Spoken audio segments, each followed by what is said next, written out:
Hey, this is Jurgen Rasmussen. Welcome to the Provocative Hypnosis vlog. Today I want to make a clarifying video on the psychological illusion model. There are some typical misunderstandings out there regarding this framework, this model, and I recently had a conversation with a colleague who also sees clients for a living, who used to attend a lot of psychological illusion model trainings and who now largely, it seems, prefers to work in other ways. And he presented some of his disagreements with me. We talked about various stuff. And he pointed onto a couple of things that I've heard from other people as well. So I thought I may as well address it. So the first point he brought up was that it seems as if the psychological illusion model largely consists of, well, largely emphasizes brief interventions. Now, of course, I don't really use the term interventions because one of the main tenets of the psychological illusion model is that I don't think of change work as therapy. I don't buy into the whole idea of mental illness. But anyways, brief interventions. And this is not necessarily at all the case. So helping someone to see the illusory nature of thought and the illusory nature of self or selfing, if you will, you know, this is not an either or digital thing. You can help someone to see this with various degrees of depth, and people can be helped to see it in more contexts or more areas of life. Even for me who teach this stuff, I sometimes fall for these illusions hook, line, and sinker.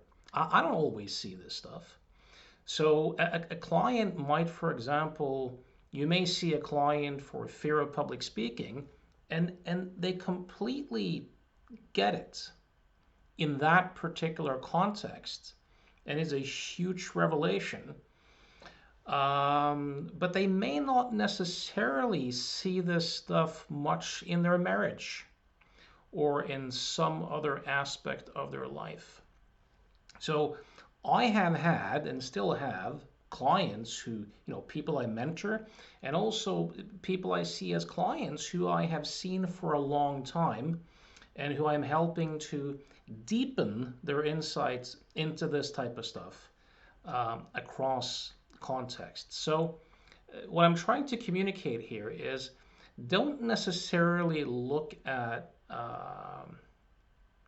change with the psychological illusion model as the framework as necessarily implying something that has to be brief. So that's the first thing I want to look at. The second thing, or the second kind of objection that my colleague made, is one that I think is a misunderstanding on his part. And it's the conflation between being and thinking.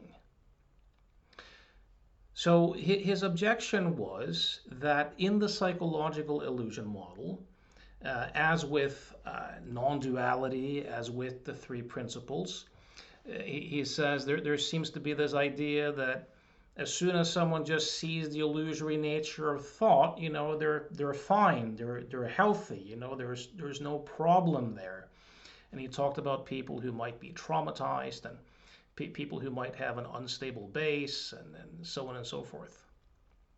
So one of the big things that I try to point people in the direction of, and this is of course also true for non-duality teachings and stuff like the three principles, is to help people to experientially make a distinction between being and thinking.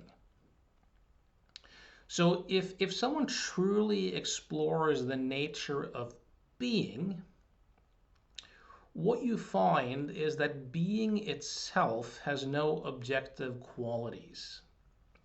It doesn't lack anything. So, in that sense, you could say that the nature of being itself is peace, happiness, love. Love in the sense that at the level of being, there is no other, right? It all arises as one thing, right? So being itself doesn't lack anything. And you can always recognize that even in the storms of life. And of course, what happens to most of us is that we conflate being, which has no objective qualities and doesn't lack anything, with thinking. Of course, thinking is limited and it starts and stops and it has a certain duration and it's in time. And it has particular qualities, seemingly at least. And when we say stuff like, I am depressed or I am anxious or I am sad, it seems as if being itself shares the destiny with the content of experience. And this is the kind of illusion that, there's a world of difference between, let's say the thought appears, I'm not good enough. And for most people, it looks as if that's who they are. It seems as if their very being shares the destiny of that thought because it's not fundamentally seen as a thought. Versus being able to see that, wait a minute, the I'm not good enough thought is arising. Being itself is not diminished or changed at all by that. Now, psychologically speaking, even though there may be a recognition that, this is a thought construct, consciousness taking the temporary shape as this, seemingly. Psychologically, people may still have personality tendencies or personality patterning beliefs that aren't too functional, right? And spiritual insights don't necessarily change that. But of course, the activity of personality is not what you are. It's basically a thought construct, right? So you're not fundamentally, the traumas and the patterns of personality or beliefs that emerge.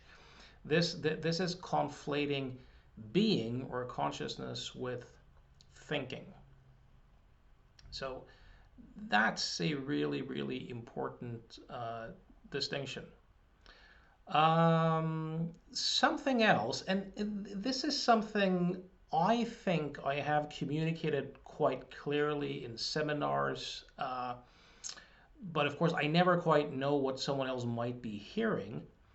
But I do my best to be pretty clear that the psychological illusion model is one particular framework.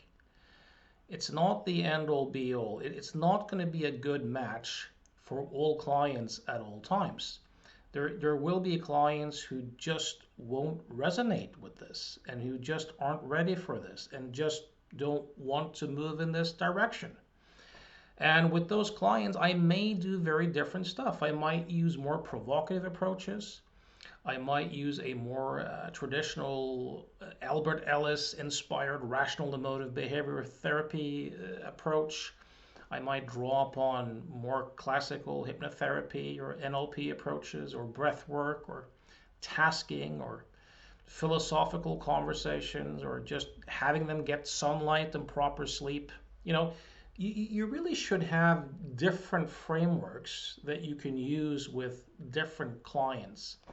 And this is one thing I do my best to emphasize, but I'll do it here in the video. I'm not claiming that the psychological illusion model is going to be a good match or a good fit for all clients at all times. You really should have different frameworks. A final point that my colleague brought up, and this is one I think I am partially guilty of, and that is he said something to the effect of, it seems as if you're kind of promoting that if people just see the illusory nature of the self, that will solve all issues essentially. And that's something that's become very clear to me throughout the years, that it doesn't necessarily do so at all. Even if it's seen that there's no such thing as a permanent stable self, but rather the activity of selfing going on, and even if that selfing doesn't look like a self, the process of identifying with it is weakened to various degrees. All sorts of unhelpful ways of thinking and feeling and relating in the world can still occur. I think I've been guilty of probably exaggerating or making too much of this to some extent. Um, what I will say though is two things: that a thoughts and feelings largely look like a problem when they look like a self, when they look like us, when it seems as if I'm identical to it, or it looks like if it's mine per se. And to help someone to break that identification and to see what previously looked like a self to actually be a pattern of thinking and feeling is damned useful. For those who have studied my work in depth, though, you will have noticed how I tend to try to sneak in developmental psychology concepts in my seminars. I've even done seminars on how I apply adult developmental psychology models in change work. I've been heavily influenced by the work of Robert Keegan, his Orders of Consciousness model. To some extent, I've also drawn on Lovinger and Cook-Reuter's ego development model, and also to some extent the work of the late Claire Graves and spiral dynamics, but mainly Keegan's model, because it's about subject-object relationships and the process of the self, or as I would say, selfing. So it's very clear to me, and I try to make this point in seminars, that the natural trajectory for human beings is to, over time, gradually construct a seemingly stable, permanent, autonomous self. And then, if people continue to evolve, to then gradually begin to see its illusory nature. So, some people are on a path of that trajectory where the next step for them is not to see the self as an illusion of sorts, but actually to construct a healthy sense of self. And this is an important point. And as I said, I have done seminars about that. I have written about that. I tried to sneak it into to seminars. But I may also have been a bit guilty of thinking that helping people to realize that there's no such thing as a self is not necessarily the end all be all of anything. If you've hung out in meditation circles or know people who have a lot of experience with meditation, you will see that there are plenty of people who have had long meditation practices and who seemingly have had deep insights into the illusory nature of thought and the illusory nature of the self, who can still be quite dysfunctional in many ways. And some of them may even have these personality disorder patterning going on, where the tendencies like narcissism and psychopathy and stuff like that isn't necessarily going to be that touched by that type of work, even though it may also be. You never quite know, right? So, anyways, I hope this was clarifying. As always, know that I see clients from all over the world online. I also see people in my office here in Norway, obviously, too. If you'd like to see if you and I might be a good fit in terms of change work, you're welcome to email me at provocativehypnosis.com. I also have some seminars coming up. If you're listening to this in 2023, I'm doing a free webinar titled The Myth of Traumatic Memories. It's going to be on November 28th. You can sign up for that at the provocativehypnosis.com seminar page. And my next event on the psychological illusion model is going to be February 17th and 18th, 2024. So check those out if you're interested. Thanks for listening.